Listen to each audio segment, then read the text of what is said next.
नमस्कार, आप देख रहे हैं न्यूज नेशन। मैं हूं आपके साथ अनुराग दीक्षित। मौजूदा वक्त में एक फिल्म जिसकी चर्चा सबसे ज्यादा हो रही है, उसी फिल्म पर बात करने के लिए हमारे साथ एक खास मेहमानों का पैनल जुड़ रहा है। हम बात कर रहे हैं बेहतर हुए फिल्म की, जिसको लेकर आपने यकीनन मीडिया, सोशल मीडिया में जरूर अलग अलग तरीके की बातें सुनी होंगी। जो खास पैनल हमारे साथ जुड़ रहा है उनका परिचय मैं आपके साथ कराता हूं। हमारे साथ फिल्म के को प्रोड्यूसर अशोक पंडित साहब जुड़ रहे हैं। बहुत बहुत स्वागत सर आपका। हमारे साथ एक्टर पवन मल्होत्रा साहब जुड़ रहे हैं, जो इस फिल्म में अहम किरदार निभा रहे हैं। और किरदार क्या है, क्या सोचकर ये फैसला लिया पवन जी ने, ये आपसे समझेंगे। हमारे साथ संजय पूरन सिंह साहब जुड़ रहे हैं, आप फिल्म के डायरेक्टर हैं। और फिल्म के प्रोड्यूसर गुलाब सिंह तंवर साहब भी हमारे साथ जुड़ रहे हैं। आप चारों का बहुत बहुत स्वागत। लेकिन पहले सवाल अशोक पंडित सर आपसे, बेहतर हुए पर फिल्म बननी चाहिए, ये साहस आपने क्यों दिखाया? ये साहस मेरा नहीं था, ये साहस संजय पूरन सिंह चौहान का था। डायरेक्टर राइटर इसने क्रिएट किया हुआ है पूरा ये प्रोजेक्ट। और फिर गुलाब जी और हमने मिलके ये डिसाइड किया कि ये कहानी नरेट करना बहुत ज़रूरी है। तो ये हिम्मत कहाँ से आई? हम मैं तो साहस शब्द का इस्तेमाल कर रहा हूँ, क्रिएटिविटी का इस्तेमाल नहीं कर रहा हूँ। देखिए, हिम्मत जब कोई बात सच आपको लगती है और आपको लगता है कि सत्य को सामने लाना चाहिए। और टेररिज्म एक ऐसी चीज़ है जिससे पूरा विश्व जो है वो परेशान है, कॉमन जाने जा रही है लोगों की। तो इसको एक्सपोज करना या इसके खिलाफ सारी चीज़ें पब्लिक के सामने लाना और एक ऐसा इशू लोगों के सामने खड़ा करना, मुझे लगता है कि हम फिल्म मेकर्स की भी एक ड्यूटी बनती है। और वही सोच के, वही दिमाग में ला के एक ऑनेस्ट और एक डिग्निफाइड फिल्म हम सब लोगों ने मिलकर जो इसको बनाया। लेकिन जब आप बात कर रहे हैं बेहतर हो रहे हैं की और आप शुरुआत करते हैं टेररिज्म की, तो इसका आपस में कनेक्शन क्या है सर? आप ही के चैनल्स पे, आप ही के पर्दों पे, स्क्रीन्स पे हम काफ़ी सालों से देख रहे हैं कि कहा जाता है कि मौलवी जितने भी हैं, कहा जाता है कि भैया आप अगर ये करोगे तो आपको जन्नत मिलेगी और आपको हुरे मिलेंगी। तो ये जो कॉन्सेप्ट है और उसका असर हुआ है, आपने देख लिया कसब का क्या स्टेटमेंट था, अमेरिका में जो टेररिस्ट अटैक हुआ था उस टेररिस्ट ने क्या बोला था, कश्मीर में जितने भी टेररिस्ट पकड़े गए हैं उनका क्या स्टेटमेंट्स था। तो ये जो लोग हैं जिनसे ये कहा गया कि आप ऐसी हरकतें करो, आप जहाद के नाम पे लोगों को मारो, आप ब्लास्ट करो, तो ये तो नहीं है कि ऐसा नहीं हुआ है, हो रहा है। क्लासिक एग्जाम्पल्स हैं आपके सामने। तो इसका हुरे जो है इशू वो नहीं है। हुरे जो है, जो उसका जो इस्तेमाल किया जाता है, वो कॉन्सेप्ट का जो इस्तेमाल किया जाता है, उस कॉन्सेप्ट के साथ जो टेररिज्म फैलाया जाता है, ये फिल्म उस टेररिज्म के खिलाफ है। सर, आप तो बेहतर हुरों के अहम किरदार हैं, बेहतर हुरों के लालच में आप नजर आ रहे हैं। जितना मैं टीजर को देखकर, ट्रेलर को देखकर समझ पाया, कितना मुश्किल था इस किरदार को निभाना आपके लिए?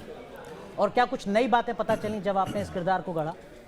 सर, किरदार तो पहली बात, हर किरदार मुश्किल होता है, क्योंकि आप कोई और करने जा रहे हैं, आप अपना आप तो नहीं करना, अपना आप भी कैमरे के सामने सब नहीं कर पाएंगे। और नई चीज़ें, हाँ, ये तो मालूम था कि ऐसा कहा जाता है, पर किस तरह से कहा जाता है वो फुटेजेस मेरे डायरेक्टर ने मुझे दिखाई, या कुछ दिखाई और फिर बाद में मैंने कुछ और ढूंढी, फिर मैं कुछ और भी देखता रहा। तो वो थोड़ी सी, आप हैरान हुए? हाँ, बिल्कुल हैरानगी होगी। जिस तरह से एक्सप्लेन किया जा रहा था और जिस तरह से ल्योर किया जा रहा है, तो वो मुझे थोड़ा हैरानगी तो हुई कि भाई इतना ज़्यादा। वो तो खैर बहुत सारा हमने फिल्म में नहीं कहा है, पर जिस तरह की चीज़ें वो कह के ल्योर कर रहे हैं। पर मजहब तो नहीं सिखाता आपस में बैर रखें? जी, मैं बिल्कुल इससे सहमत हूँ। मुझे नहीं लगता है कि, मुझे लगता है कि जो इस तरह की चीज़ सिखा रहे हैं, वो एक चीज़ एग्जिस्ट करती है मज़हब में, पर वो उसका इस्तेमाल करके उनको गुमराह कर रहे हैं। मैं जो ये स्क्रिप्ट जब पढ़ता हूँ और इसके लिए हामी बोलता हूँ, या मुझे जब सुनाई जाती है और मैं हामी बोलता हूँ, फिर पढ़ता हूँ,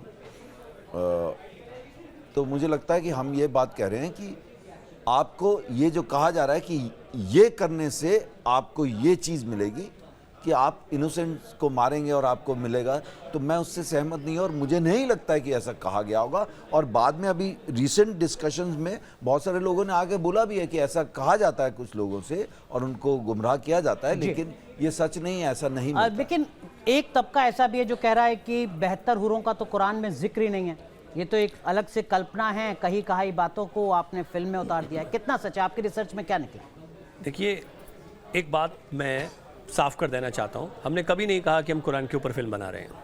हमने हमेशा कहा हम आतंकवाद में फिल्म बना रहे हैं, आतंकवाद के ऊपर फिल्म है। अब उसमें क्या इस्तेमाल किया जाता है, बात उसकी आ रही है। हम धर्म नहीं घुसा रहे हैं इसके अंदर। 72 हूर, जो जैसे आपने पहले से सवाल पूछा था पवन सर से, मैं आपको एक बड़ी चौंकाने वाली बात बोलता हूँ। 72 हूर का कॉन्सेप्ट इस तरह से बेचा जाता है जैसे ये ट्रेडिंग है। आप किसी से पैसे देते हैं, पानी की बदले में पानी की बोतल लेते हैं, आपका कोई बिल आता है, आप पे कर देते हैं। इसी तरह से रिक्रूटमेंट के अंदर 72 हूरों का ट्रेडिंग होती है कि आपको 72 मिलेंगी। उसमें भी किसी बहुत, और ये सब मौलवी बोल रहे हैं, वो उनका सोर्स क्या है वो बताएं। ठीक है, आप कह रहे हैं कि आपने सच दिखाया, मौलवी झूठ बोल रहे हैं, पर आपने भी रिसर्च तो करी होगी। क्या कुरान में कहीं 72 हूर का जिक्र मिला? मेरी बात को समझने की कोशिश करिए। मैं ये कह रहा हूं कि जो मौलवी बोल रहे हैं, जिनको सवाल उठाना है उनके ऊपर उठाएं। भाई वही तो ये चीजें बेच रहे हैं। हम फिल्म में ये दिखा रहे हैं कि आतंकवाद कैसे किया जाता है, उसके पीछे की मोटिवेशन क्या है, कौन सा फैंटेसी उनको बेचा जा रहा है। फिल्म उसकी बात कर रही है। उसकी वजह से बहुत सारे लोग असहज हो रहे हैं जिन्हें नहीं होना चाहिए, और अगर उन्हें कोई शिकायत है तो उन्हें उन लोगों से होनी चाहिए जो खुलेआम ये सपना बेच रहे हैं। ठीक बात, उनकी कोई बात नहीं कर जो रहा आप कह रहे हैं मैं उससे पूरी तरीके से सहमत हूं। मेरा सवाल सिर्फ इतना था कि जब आपने स्क्रिप्ट लिखी, रिसर्च करी, तमाम चीजों को समझा करीब से, तो क्या कहीं कुरान में या किसी और इस्लामिक ग्रंथ में 72 हूरों का जिक्र मिला, या ऐसा जिक्र नहीं है? मौलाना मौलवी झूठ फैलाकर एक यंग जनरेशन को गुमराह करते हैं 72 हूरों के नाम पर। ये मेरा काम नहीं है कि मैं उसके ऊपर टिप्पणी करूं, ये उनका मामला है। वो लोग बात करें, उनके इस्लामिक स्कॉलर्स उस बात को डिनाई करें। मैं उनका स्पोक्स पर्सन नहीं हूं। मैं बात कर रहा हूं आतंकवाद के कॉन्टेक्स्ट में, और मैं उसी के ऊपर बात कर सकता हूं। देखिए, ये बात ज़बरदस्ती फैलाई जा रही है कि ये फिल्म का इस रिलीजन को टारगेट करने के लिए, या उसको, हमने तो किसी के रिलीजन पर फिल्म बनाई ही नहीं है। अगर आतंकवाद किसी का जिक्र तो इस्लाम में होता है, आतंकियों को होता है। आप ये बात आतंक की लड़ाई को शहादत बताते हैं, जन्नत की बात होती है, तो सब कुछ एक धर्म, एक मजहब के आसपास तो सिमटा हुआ है। मतलब मैं हिंदू हूं, मेरे हिंदुओं में तो आज तक कभी मैंने 72 हूर सुना नहीं, पढ़ा नहीं। जी देखिए, मैं आतंकवाद की बात कर रहा हूं। अक्सर एक बात कही जाती है कि आतंकवाद का कोई धर्म नहीं होता, तो सडनली धर्म कहां से आ गया? ठीक है, और जो लोग आते हैं वो जहां से जुड़े होते हैं, ये सब हम जानते हैं, तो उसकी बात करने में परेशानी क्यों? ठीक है, नहीं परेशानी नहीं होनी चाहिए। आपको कहीं मन में ख्याल आया कि इससे बचना चाहिए, इस पर बवाल मच सकता है? हाल ही में 2 फिल्म और आई जिसको लेकर बहुत ज़्यादा बवाल मचा, उसकी भी बात मैं अशोक सर से करूँगा। आपने शो के शुरुआत में एक बात पूछी, एक लाइन थी कि ये साहस कहाँ से आया और हिम्मत कैसे हो गई। ये अपने आप में बहुत सारे सवालों का जवाब देती है कि एक फिल्म बनाना एक नॉर्मल प्रोसेस है। एक डायरेक्टर कोई एक स्टोरी, कहानी गढ़ता है, उसके ऊपर विचार होता है, प्रोड्यूसर के साथ बैठता है, कलाकार उसके लिए जाते हैं, फिल्म बनाई जाती है। अब एक विषय है आतंक। आतंक के ऊपर फिल्म बनाने के लिए हर एक को ये सोचना पड़ रहा है कि साहस। तो ये जो समस्या है कि पहले आतंक फैलाया जा रहा है, एक सिस्टम है जिसके थ्रू आतंकवादी बनाया जाता है, आतंक फैलाया जा रहा है, और ये कोई रिबेलियस नहीं है, कोई मुद्दा नहीं है, ये एक व्यवसाय है। इसको अगर बारीकी से देखें तो ये व्यवसाय है। इस व्यवसाय के बारे में ऐसा माहौल बना दिया गया कि अगर बात भी कर ली, अगर जबान भी हिला दी, अगर होठ भी हिल गए तो गुनाह हो जाएगा। नहीं, वो इसलिए कहीं किसी मजहब को गलत तरीके से इंटरप्रेट तो नहीं किया जा रहा है, किसी मजहब में किसी सेंटिमेंट को हर्ट तो नहीं किया, इसलिए आप ये बताइए ना, मजहब की बात ही नहीं हो रही। जैसे हमारे डायरेक्टर ने आपको बताया है, संजय जी ने, मजहब की बात ही नहीं हो रही, बात आतंकवाद की हो रही है। विचार करने की बात ये कि आतंकवाद की बात करें और मजहब के ऊपर लोग ले लेते हैं। ये कौन लोग हैं? ये इतने संकित क्यों हैं? उनके मन में क्या चोर है कि वो इतने संकित हो गए? जब हम आतंकवाद की बात करते हैं वो अपने ऊपर क्यों ले रहे हैं? आप तो नहीं ले रहे अपने ऊपर। आपने तो नहीं कहा कि मैं आहत हो गया, कुछ और एक तबका है जो आहत हो रहा है, ठीक है, जिनका धर्म से कोई लेना देना नहीं। अशोक सर बेहतर तरीके से जवाब दें, कौन तबका है जो आहत हो रहा है आपके टीजर से, आपकी ट्रेलर से, फिल्म से? देखिए, मैं आपको बताऊं अनुराग जी कि एक तबका है जो कई सालों से उन्होंने हमारी इंडस्ट्री को, हमारी क्रिएटिव लिबर्टी को एक अपनी बपौती समझ कर रखा हुआ है कि इसी किस्म की फिल्में चलेंगी और इसी किस्म की फिल्में बनेंगी, इसी किस्म का नैरेटिव सेट किया जाएगा। किस तरह का नैरेटिव?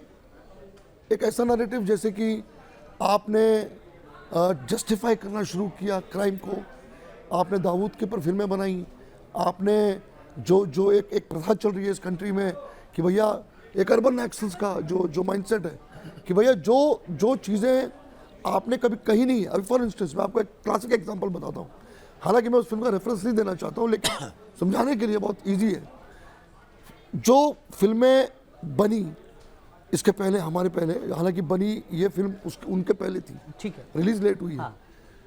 मैं अगर एक विक्टिम हूँ टेररिज्म का, और मेरे पे अगर कोई फिल्म बनती है, जब कश्मीर फाइल्स बनी, उन्होंने हमको इमीडिएटली कह दिया कि ये झूठ है, ये प्रोपेगेंडा है और ये गलत है, ये देश को बांटने की बात कर रहा है।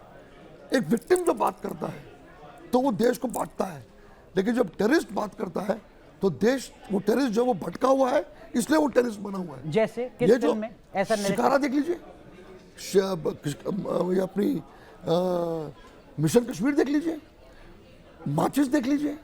तो आपने, आपकी हिम्मत नहीं बोलने के लिए कि यार ये टेररिस्ट, मैं क्यों टेररिस्ट बना, मेरा जेनोसाइड हुआ है, मेरी एथनिक क्लींजिंग हुई है, पूरी की पूरी कौम उठा के बाहर फेंक दी, मैंने बंदूक नहीं उठाया।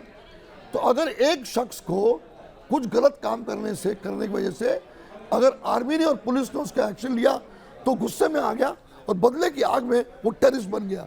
ये फिल्म मेकर्स ने टेररिस्टों को, टेररिज्म को जस्टिफाई किया। हम उसी टेररिज्म को अपोज कर रहे हैं।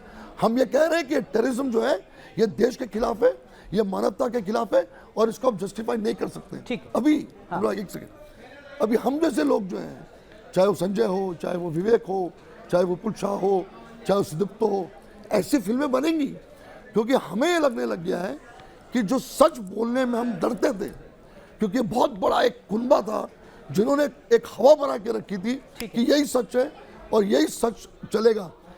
ऐसे फिल्मों ने इनके पूरे के पूरे जो थॉट प्रोसेस थे, जो इनकी बपोती थी, उसको डिस्ट्रॉय कर दिया।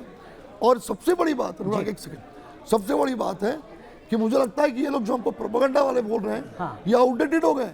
कि फिल्में चला कौन रहा है, लोग कौन आइडेंटिफाई कर रहे हैं, लाखों की तादाद में लोग थिएटर में जाके पिक्चरें देख रहे हैं, हम तो नहीं बोल रहे हैं। ठीक है, लेकिन प्रोपेगेंडा जो कहा जा रहा है उसके पीछे एक दलील ये दी जा रही है कि आप एक खास मजहब को किसी खास मकसद से टारगेट करने की कोशिश कर रहे हैं, एक गलत नैरेटिव सेट कर रहे हैं, आप बदनाम करने की कोशिश। अरे अनुराग, यही तो मैं कह रहा हूँ, ये इनसिक्योर्ड हैं, ये रेस्टलेस हो गए हैं और ये अपने आप को कैसे बचाएं, इसलिए ये एक्यूजेशन लगा रहे हैं। टेररिज्म के खिलाफ बात करना धर्म से क्या लेने देना, मेरा जेनोसाइड हुआ है उसका धर्म से क्या लेने देना, हम टेररिज्म की बात कर फिर रहे हैं। बेहतर हूर कहां से आ गए? मतलब कहां से, मतलब आप मतलब टेररिज्म की बात आप करते हैं, हाँ। फिर उसमें बेहतर तो हूर कहां से आप? टेररिस्ट बनाए जा रहे हैं ना बेहतर हूर के नाम पर। बेहतर हूर के नाम पे अब देखिए, मौलवी आपके चैनल्स में आगे के बोलते हैं कि बेहतर हूर है। मतलब पवन ने बहुत बात, कमाल की बात कही है। आप जिस तरीके से बेहतर हूरों को डिस्क्राइब करते हो, आप जिस तरह से लोगों को मुकाते हो, हम देखते हैं ना, हम आज भी आप देख लीजिए आपके सबके वीडियोस में। तो ये जो ताकतें हैं जिसका इस्लाम से कोई लेना देना नहीं है, ये धंधा कर रहे हैं, ये टेररिज्म का धंधा कर रहे हैं और इस्लाम के नाम पे धब्बा है। ठीक है, इस्लाम तो जो के नाम बात पे जाएगी। अशोक पंडित साहब कह रहे हैं उसका मतलब मैं ये समझूं कि बेहतर हूर है फिल्म दरअसल में उन फर्जी मौलाना मौलवियों के खिलाफ है, इस्लाम से कोई लेना देना नहीं। कोई नहीं। ठीक है, पवन सर एक चीज मैं आपसे समझना चाहूंगा, अगर सब कुछ ऐसा ही है तो सेंसर बोर्ड क्यों रोड़ा अटका रहा है सर बीच में? ये तो ये लोग बता सकते हैं कि क्या आप इन्होंने आहत हुए? सेंसर बोर्ड से, आप आहत हुए? देखिए इससे पहले भी बड़ी सारी फिल्में हैं जिसमें सेंसर बोर्ड अपना कुछ लगा, ये तो इन्होंने डील किया है, मुझे मालूम भी अशोक नहीं जी था। डील नहीं हो पाया क्या? और नहीं, देखिए क्या है, सेंसर बोर्ड में फिल्म जो है वो सेंसर हो चुकी है, मैं आपको क्लेरिफाई करूं। ठीक। फिल्म सर्टिफिकेट का मिल issue गया? नहीं है। सर्टिफिकेट मिल चुका हाँ। दो, ट्रेलर से प्रॉब्लम। तभी तो नेशनल अवार्ड मिला फिल्म को। बिल्कुल। नेशनल अवार्ड दिया आपने फिल्म को। इशू ये है अनुराग कि आपने जिस फिल्म को सराहा, जिस फिल्म को नेशनल अवार्ड दिया, कहा कि कमाल की फिल्म है, एक और अवार्ड मिला है संजय को, हाँ। एक इफी में मिला उसका अवार्ड, उसी फिल्म के हिस्से को आप ट्रेलर में नकार रहे हो। ये तो टोटली एक अलग किस्म का कॉन्ट्रडिक्शन है। हम समझना चाह रहे हैं, जो सवाल अब हमसे पूछ रहे हैं हम उनसे पूछ रहे हैं कि ये अगर एक भी फ्रेम ट्रेलर में बाहर का होता जो फिल्म का हिस्सा नहीं था, हम इस बात को मानते थे। यहाँ आप ताली बजा रहे हो, यहाँ बोल रहे हो उसको निकालने के लिए। तो ये जो लॉजिक है, ये जो रीज़न है जिसके वजह से ट्रेलर को आपने रिजेक्ट किया, हम खुद तो आपने अपनी सोच कहीं रहे शिकायत दर्ज कराई सेंसर बोर्ड के खिलाफ कि भाई ये कर क्या रहे हो आप? कि हमने शिकायत इन द सेंस, हमने जवाब दिया हमको, हमने कहा कि भैया ये रीज़न क्या है आपके द्वारा, क्योंकि हमारे पास टाइम भी नहीं था। 28 तारीख को रिलीज था ट्रेलर, 27 को हमको नहीं, जवाब आप आया। जेएनयू तो पहुंच गए, हाँ, तो सेंसर बोर्ड क्यों नहीं पहुंचे आप? नहीं आप समझे नहीं मैं क्या हाँ। बताऊँ भाई। नहीं, मैं आपसे ये कह रहा हूँ कि जेएनयू भी क्यों चुना आपने स्क्रीनिंग के लिए? जेएनयू, क्योंकि जेएनयू हिंदुस्तान में है। हाँ, जेएनयू एक बहुत ही मशहूर इंस्टीट्यूशन है, एजुकेशन इंस्टीट्यूशन है। हम चाहते हैं कि स्टूडेंट्स देखें पिक्चर, हम चाहते हैं कि यूथ पिक्चर देखें, हम चाहते हैं कि जो आगे की पीढ़ी जो देश को बनाने वाली है, डेवलप का हिस्सा बनने वाली है, जो टेररिज्म को फेस करने वाली है, उनका भी ओपिनियन, उनका भी रिएक्शन हम जैसे लोगों को ज़रूरत है। इसलिए हम खाली जेएनयू नहीं, हम तो भी बड़े बड़े इंस्टीट्यूशन, बड़े बड़े कॉलेजेस में जा के फिल्म दिखाने वाले हैं। रिलीज़ के बाद भी हमारा मकसद ये है कि टेररिज्म के खिलाफ एक एक्सपोज है, ये मिशन है, टेररिज्म के खिलाफ एक लड़ाई है, जिसकी वजह से पूरे देश को, सब लोगों को, सारे धर्म के लोगों को इसको सपोर्ट करना चाहिए। ठीक है। और भर भर के जाके, और हम तो चाहेंगे सब जी। यंगस्टर्स देखें, हाँ, सब यंगस्टर्स ये चीज देखें, ताकि दे शुड बी अवेयर ठीक है, कि रिलीजन के नाम पे कोई आपको बेवकूफ बना के यूज ना कर रहा हो। सर लेकिन पवन सर, जब जेएनयू में स्क्रीनिंग होती है तो एक तबका है जो जरूर सवाल खड़ा करेगा, और मेरे जहन में भी ये सवाल आएगा कि जिस जगह सबसे ज्यादा विरोध की गुंजाइश हो सकती है पॉलिटिकली, वहीं जब आप स्क्रीनिंग करते हैं तो कहीं सुर्खियों में रखने के लिए फिल्म को ये कोशिश तो नहीं आपके दिमाग में ये क्यों आ रहा है कि वहाँ विरोध हो सकता है? क्यों होना चाहिए विरोध? नहीं हुआ विरोध, नहीं, पर क्यों होना चाहिए? मतलब हुआ या नहीं हुआ विरोध? तो इसका मतलब हम डर के बैठ जाएंगे? नहीं, अब ये ठीक है, ये विरोध वाले का point। विरोध तो होना चाहिए। अभी कुछ लोग बोल रहे हैं कि ये फिल्म क्यों बनाई है, विरोध तो ब्लैक फ्राइडे का भी हुआ था, तो क्या कहानियां कहनी बंद कर दें? या फिर उन सब का मुझे नंबर ले दीजिए, मैं उनको स्क्रिप्ट भेजा करूंगा, भाई बता दीजिए कौन सी स्क्रिप्ट करूं या नहीं करूं। मेरे सामने तो नहीं आया कोई, पर किसी ने दिखाया कि जी ये यूनियन में बोला है कि क्यों दिखा रहे हो, तो मैंने यही पूछा कि इससे पहले यहाँ कोई फिल्में दिखाई गई हैं, और आज से 6 महीने, साल, 2 साल की बात नहीं कर रहा हूँ, इससे 3, 4, 5 साल पहले दिखाई गई है ना। हाँ, और डॉक्यूमेंट्री, तो फिर इस फिल्म से आपको क्या दिक्कत है? क्या मैं आपसे जानना चाहता हूँ, मुझे समझ नहीं आ रहा है इस फिल्म से दिक्कत क्या है? मैं आपको बहुत एक सच, क्या दिक्कत? मैं उस एरिया में जाना नहीं चाह रहा था, लेकिन मैं आपको बता रहा हूँ। हाँ, नहीं मैं ले जाना चाह रहा हूँ। अनुराग सुनिए ना, हाँ। जिन लोगों ने चिट्ठियां लिख के पोस्ट की है, आप उनकी एक चिट्ठी दिखा दीजिए मुझे, या एक अपोजिशन दिखा दीजिए कि उन्होंने उस चीज़ को अपोज किया और कंडेम किया जब भारत तेरे टुकड़े के स्लोगन जेएनयू में चिल्लाए जा रहे थे। जितने भी लोगों ने अपोज किया, आप उनसे पूछिए उस वक्त जब ये हुआ था, चाहे वो जेएनयू हो या कोई भी ऑर्गेनाइजेशन हो, उन्होंने उस एंटी नेशनल मूवमेंट को जो उस धरती पे हुआ था, उस पावन धरती पे हुआ था, उसको अपोज किया क्या? नहीं किया तो हमें लेक्चर मत दीजिए। अशोक पंडित साहब के मन हमें में लेक्चर यही मत एक पीड़ा थी कि तब जिन्होंने आवाज नहीं उठाई वो अब भी आवाज कैसे उठा सकते हैं? क्या इसी सोच के साथ जेएनयू भी चुना आपने? नहीं, देखिए जेएनयू को चुनना वो कारण नहीं है। मैं ये बोल रहा हूँ कि जो मैं उसका जवाब दे रहा हूँ, जो आपने पूछा मुझे ठीक है। कि वो लोग अपोज कर रहे थे, तो मैं जो अपोज कर रहे थे मैं उनसे पूछ रहा हूँ कि इट्स एंटी टेररिज्म फिल्म से आपको प्रॉब्लम है, लेकिन जेएनयू में जब स्लोगन चलाए जाते हैं हिंदुस्तान के खिलाफ, टुकड़ों के खिलाफ, तब आप शांत रहते हैं। तब आप शांत रहते, बात नहीं करते। इसका मतलब आपकी मनीषा में प्रॉब्लम है। You are pro terrorism, you are anti India, हमको लेक्चर मत दीजिए। और इनके प्लान में तो और भी कॉलेजेस हैं। हाँ। और मैं आपसे एक बात कहना चाहता हूँ, अभी मेरी एक फिल्म चल रही है हरियाणा में, फौजा। मैं बोल रहा हूँ कि यंगस्टर्स देखें, स्कूल कॉलेजेस देखें। इनफैक्ट इस फिल्म के लिए मुझे अफसोस है कि ये ए सर्टिफिकेट दिया है। मैं चाहता हूँ यंग बच्चे सब देखें, so that they get aware that they, and young बच्चे from all caste, religion, from every walks of life, they should come and watch it so that they know that they are not used. No, कोई किसी को किसी एक religion या किसी चीज के नाम पर बरगला कर इनोसेंस को नाम रहा। और मैं बिल्कुल क्लियर हूँ कि कोई धर्म नहीं कहता होगा कि आपको ये सब अच्छी जिंदगी मिलेगी। सर लेकिन बताते तो धर्मगुरु ही है ना, बताते तो नहीं, धर्मगुरु पर ही पिछले कुछ दिनों में मैंने देखा धर्मगुरुओं ने ये भी बोला है कि अगर कोई ये सब बता के कर रहा है, चाहे कि छोटा नंबर है या ज्यादा है, तो बहुत सारे धर्मगुरु बोल रहे हैं कि गलत है। मैंने तो सुना है। तो आप इस्लाम की जो कुरीतियां हैं, इस्लाम में जो बुरी बातें हैं, उनके खिलाफ लोगों को अवेयर कर रहे हैं। नहीं, इस्लाम की कुरीति, हम इस्लाम की बात नहीं कर रहे। मैं कब कह रहा हूं कि जन्नत एग्जिस्ट नहीं करती, पर अगर कोई ये किसी को कह रहा है कि इनोसेंट्स को मार के आपको जन्नत मिलेगी, तो मुझे लगता है कि ये गलत है। ठीक है, आप कुछ कहना चाह रहे हैं? हाँ, मैं ये कहना चाहता हूँ और मैं उसी में एक और सवाल आपके साथ ऐड कर दूं। कुछ लोगों के रिएक्शंस हमारे पास भी आए जिसमें वो कह रहे हैं कि इस फिल्म से समाज में जो डिवाइड है वो और ज्यादा बढ़ जाएगा। देखिए, नहीं होना चाहिए ऐसा सोचना मुझे लगता है सरासर गलत है। और उसकी वजह यह है कि जो समाज में डिवाइड का एक रीज़न टेररिज्म है, ये उसके बारे में बात करके शायद कुछ गलतफहमियां दूर होंगी, कुछ लोग इस बात को समझेंगे। और ये तो आपके इस सवाल का जवाब हुआ। जेएनयू के बारे में जब बात हो रही है, दिल्ली में है, वो हिंदुस्तान का हिस्सा है। ठीक है। ऐसा नहीं है कराची कि में हम थोड़ी गई। कंधार या कराची में और काबुल के अंदर स्क्रीनिंग की बात कर रहे हैं, ये हम वहाँ की बात कर रहे हैं। और देखिए बहुत सारे लोग ऐसे होंगे जिनको परेशानी होगी, बहुत सारे ऐसे लोग होंगे जिनको परेशानी नहीं होगी। ये ऐसे ही समाज बनता है, विचार करना ही, संवाद करना ही सब कुछ होता है। तो उन लोगों के बीच में जाके कि शायद हम अपनी बात को बेहतर तरीके से कह पाएं। और देश के युवा हैं वहाँ, और आप हमेशा युवाओं के लिए फिल्म बनाते हैं। हम बहुत सारे इंस्टीट्यूशंस में जाएंगे और भी जगह, वक्त परमिट करेगा तो हम जरूर जाएंगे और जगह पे। हमारे पास में इन्विटेशंस है यूनिवर्सिटीज से। मैं जाधवपुर में इनवाइट कर रहे हैं कि आप आइए, फिल्म दिखाइए। ये समय की बात है कि हम, बिकॉज बात कर रहे हैं, फिल्म अब रिलीज होने वाली है और हम चाहते हैं कि मैक्सिमम लोगों के साथ में देखें, ताकि जो बात हम कहना चाहते हैं वो गहराई से उनके बीच में पहुंचे। ठीक है। लेकिन सर एक और तर्क आ रहा है, वो ये आ रहा है कि देखिए अब एक ट्रेंड सा चल पड़ा है। पहले कश्मीर फाइल्स आती है, फिर द केरला स्टोरी आती है, और अब बेहतर हो रहे हैं जिस पर हम चर्चा कर रहे हैं। तो एक अलग तरीके का नैरेटिव गढ़ने की कोशिश की जा रही है फिल्म इंडस्ट्री की तरफ से। अनुराग, इसको भी थोड़ा अलग तरह से समझना पड़ेगा आपको। ये ट्रेंड नहीं चल गया है, हर क्रिया की प्रतिक्रिया होती है। बहुत साल हो गए, लगभग एक सदी बीत गई, ये अपीजमेंट का माहौल बनाए हुए। ठीक है। ये कह सकते, ये नहीं कह सकते, ये बात हो सकती, ये नहीं हो सकती।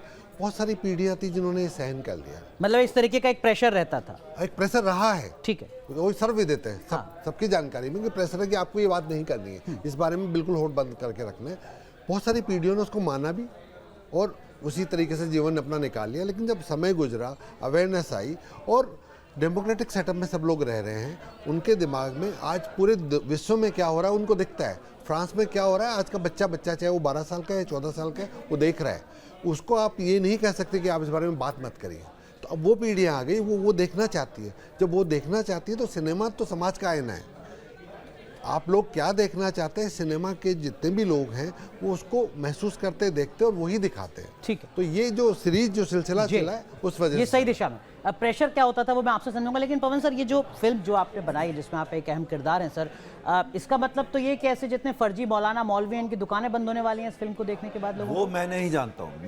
मैं कोई सारी दुनिया को बदलने वो नहीं निकला। मेरे पास एक स्क्रिप्ट आती है, चाहे वो सलीम लंगड़े पे मत रहो, चाहे वो ब्लैक फ्राइडे हो। ब्लैक फ्राइडे भी लोगों का ऑब्जेक्शन, तो क्या हम फिल्में कहानियां बनानी बंद कर देंगे या उनसे पूछेंगे ब्लैक फ्राइडे बनाओ नहीं? 2 साल बंद रही ना। रोड टू संगम भी करता हूँ, चिल्ड्रन ऑफ वॉर भी किया, मुझे तो फ्रांस में अवार्ड भी मिला चिल्ड्रन ऑफ वॉर के लिए, है ना। मैंने तो out and out negative Pakistani soldier का बांग्लादेश की कहानी है।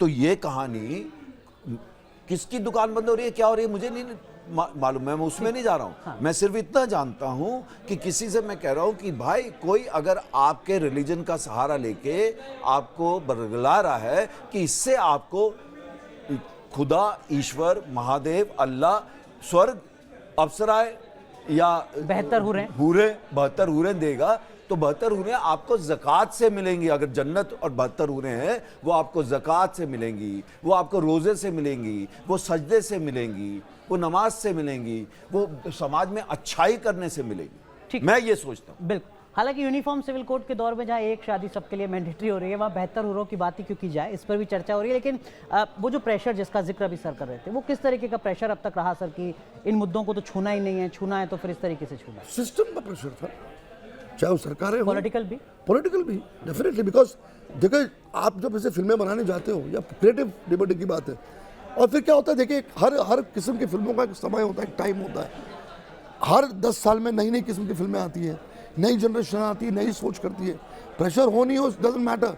अभी उस किस्म की फिल्में चलती हैं, या अलग अलग डायरेक्टर्स आते हैं, अलग अलग प्रोडक्शन हाउसेज आते हैं, अलग सोच आती है, अलग राइटर्स आते हैं, नई नई जनरेशन आगे आ रही है। वो नई नई, आज हम जो आपके शो में बैठ के बातें कर रहे हैं, हो सकता है कि 6 महीने के बाद, साल भर के बाद ये बातें रिडंडेंट हो जाएंगी, ये फिल्में रिडंडेंट हो जाएगी, और भी किसी किस्म की फिल्में बनेंगी। तो पीरियड्स के हिसाब से, टाइम के हिसाब से लोगों का माइंडसेट चेंज होता है, ऑडियंस का माइंडसेट चेंज होता है, सब्जेक्ट चेंज होती है। तो इशू बेस्ड फिल्में तो शुरू से बनती आ रही हैं। ठीक है, लेकिन ये क्या कोई संयोग है या प्रयोग है जिसका जिक्र मैंने अभी सर से किया, Kashmir files, the Kerala story और बेहतर? अरे ये फिल्म कंसीव जब हुई 19 में तो तैयार थी, अवार्ड मिला इफी में। वो क्रोनोलॉजी बदल जाती सर, फिर बेहतर हो रहे हैं कश्मीर फाइल्स और केरला स्टोरी। हम ये सोचते थे, हम तो एक कहानी को और दूसरी चीज, कश्मीर फाइल से क्या दिक्कत है? नहीं, कोई दिक्कत नहीं है। जिसको दिक्कत है, मुझे आई वॉन्ट टू, अगर कोई जैसे किसी ने बोला था it's a lie, that film is a lie, I think there is a serious problem with that person whoever says Kashmir is a lie. There is something wrong. या तो आप बहुत ही मासूम हैं या बहुत ही धूर्त हैं, दोनों में से एक हो सकते हैं। अगर आप हिंदुस्तान में रहकर बोलते हैं कि कश्मीर फाइल्स इज अ लाई, मतलब मैंने तो एज एन ऑडियंस जाके देखी जी, ना थिएटर में, और मेरा पहला रिएक्शन था यार इतना कुछ हुआ वहां, तो इसमें ये घबरा गए। नहीं, और मुझे एक बात समझ में मतलब नहीं आप आती कह रहे हैं कि ये जो नहीं, चिप आप- है उसको आप क्लीन कर रहे हैं। नहीं, मेरी बात सुनिए ना अनुराग जी। अरे हम एक कहानी सुना रहे हैं, एक इंसिडेंट सुना, हम किसी का चिप कैसे क्लीन कर सकते? नहीं, मैं बोल रहा हूँ कि अगर एक फिल्म आई कश्मीर फाइल्स, सपोज ये अगर 72 रुपये पहले आई होती और इस फिल्म ने अशोक पंडित को इंस्पायर किया और वो कश्मीर फाइल बनाता है, कश्मीर फाइल इंस्पायर करता है विपुल शाह को और सुदीप्त सोन को केरला स्टोरी बनाने में, प्रॉब्लम क्या है? अरे मैं भी इस देश का फिल्म मेकर हूँ, इस देश का सिटीजन हूँ, मैं डिसाइड करूंगा मुझे क्या बनाना है क्या नहीं बनाना है। ये कम्युनिस्ट और अर्बन एक्शन सिखाएंगे मेरे को? किसी ने क्या आश्रम बनाना है, बनाया, क्या नहीं बनाना है? किसी ने आश्रम बनाए। हद है यार। मैं अभी मैं जस्ट देखता हूँ एक बंदा काफी है, आई अप्रिशिएट दैट फिल्म। बिल्कुल। आर्टिकल 15 किसी ने बनाई, आई अप्रिशिएट दैट फिल्म। और कोई अच्छी बात कह रहा है, कोई एक सोशली रेलिवेंट बात कर रहा है, तो उस पर मुझे क्यों ऑब्जेक्शन होगी? सर लेकिन वो एक बंदा काफी है और 72 हुरों में या बाकी जो फिल्में जिनका मैं जिक्र कर रहा हूँ उसमें एक पॉलिटिकल अंतर है बस टाइमिंग का। लोग कह रहे हैं कि सब कुछ 2024 से पहले ही होना है। अशोक पंडित साहब आप जवाब दीजिए। 2024 से पहले 2024 के बाद भी होगा, आपकी चिंता मत करिए। एक बंदा काफी और है, तो आइए। नहीं, एक सेकंड, 2024 के बाद भी होगा और 2000 मेरे ख्याल से 50 तक चलता रहेगा ये, मैं आपको आज बता रहा हूँ। मतलब इसका चुनाव से पॉलिटिक्स से कोई मतलब अरे अरे अनुराग, हर 3 महीने में चुनाव होते हैं यहाँ पे, कोई ना कोई चुनाव तो चलता ही है ना, हर 6 महीने में पंचायत है, असेंबली है, पार्लियामेंट है, इलेक्शन तो चलता रहेगा। तो आपके हिसाब से तो फिल्में बननी नहीं चाहिए यहाँ पे? हर 6 महीने में कोई ना कोई इलेक्शन है, किसी न किसी किस्म का इलेक्शन तो होता ही है। ऐसा नहीं है ना कि भैया इस महीने में इस तारीख को पूरे देश के सारे इलेक्शन खत्म हो जाएंगे तो हम रुक जाएं। ठीक, वैलिड पॉइंट। पवन सर एक बार जरा दर्शकों को बता दीजिए वो इस फिल्म को क्यों देखें। जो 72 रूर है 7 जुलाई को रिलीज हो रही है और मैं चाहूँगा सभी फिल्म देखें। और कोई भी फिल्म जो होती है हम कभी नहीं कह सकते कि 100% लोगों को वो पसंद आएगी, लेकिन एक फिल्म अगर कोई सवाल उठाती है, मैं तो हर एक फिल्म अपनी कहता हूँ कि देखो ये क्यों स्पेसिफिकली, अगर मैंने किसी फिल्म में काम किया है तो मुझे लगता है कि 500,000 करोड़ लोग देखें उस फिल्म को, तो जाके देखिए। और क्यों देखें, मतलब हमने एक फिल्म, एक कहानी हम कह रहे हैं, एक इंसिडेंट की बात कर रहे हैं, एक सोच को सामने ला रहे हैं और हम चाहेंगे कि आप जाके फिल्म देखिए। जैसे आपने सलीम लंगड़े पे मत रो देखी थी, जैसे आपने ब्लैक फ्राइडे देखी थी, जैसे रोड टू संगम देखी थी, जैसे भाग मिल्खा भाग देखी थी, ऐसे तो भाग मिल्खा भाग में भी पार्टीशन के सीन पे कुछ लोगों को दिक्कत थी, तो क्या करें भाई? ठीक है, कहानियां कहें ये दर्शकों के ऊपर ही छोड़ देते हैं। जी। बिल्कुल। दर्शक, हम गेंद 7 जुलाई को दर्शकों में फेंक रहे हैं, उनके पाले में। बहुत बहुत शुक्रिया आप चारों का जुड़ने के लिए हमारे साथ और बहुत सारी शुभकामनाएं आपको आपकी इस आने वाली फिल्म के लिए। तो 72 हुरों को लेकर आपके जहन में जो भी सवाल रहे होंगे, शायद उन तमाम सवालों का जवाब हमने जानने की कोशिश की है। फिल्म रिलीज होने वाली है, अब आपको तय करना है कि फिल्म को लेकर आप अपनी राय किस तरीके से कायम कर पाते हैं। बहुत बहुत शुक्रिया, धन्यवाद।